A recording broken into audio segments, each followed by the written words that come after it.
বাবুরে, এই যে এখনো বর্ষাকাল চলে, তাই তোমাদের সামনে একটা আষাঢ়ি ঘোষণাপত্র পাঠ করে শোনাবো। যেহেতু তোমাদের চাচি এই সংসারে আমার মতন সাধারণ সদস্যর কোনো কথাই শোনে না, নিজের ইচ্ছা মতন চলাফেরা করে।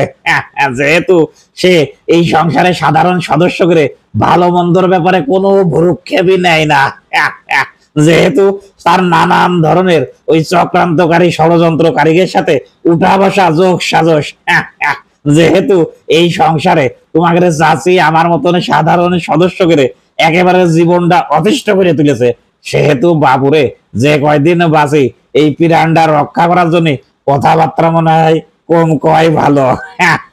আবার যেহেতু তোমাদের চাচি একজন কঠিন ষড়যন্ত্রকারী হিসাবে প্রতীয়মান, যেহেতু সে মেটিকুলাস ডিজাইনে ব্যাপকভাবে পারদর্শী, যেহেতু সে সংসারের ওই অর্থকড়ি মালপত্র সহায় সম্পদ অন্যত্র পাচার করার সাথে জড়িত, যেহেতু সে সংসারের সংস্কারের নাম করে সংসারটা অন্যের হাতে তুলে দেওয়ার জন্য গভীর ষড়যন্ত্র করে যাচ্ছে, সেহেতু এই সংসারের আয় উন্নতির আমি আর কোনো রাস্তায় দেখতে পাচ্ছি না বাবু।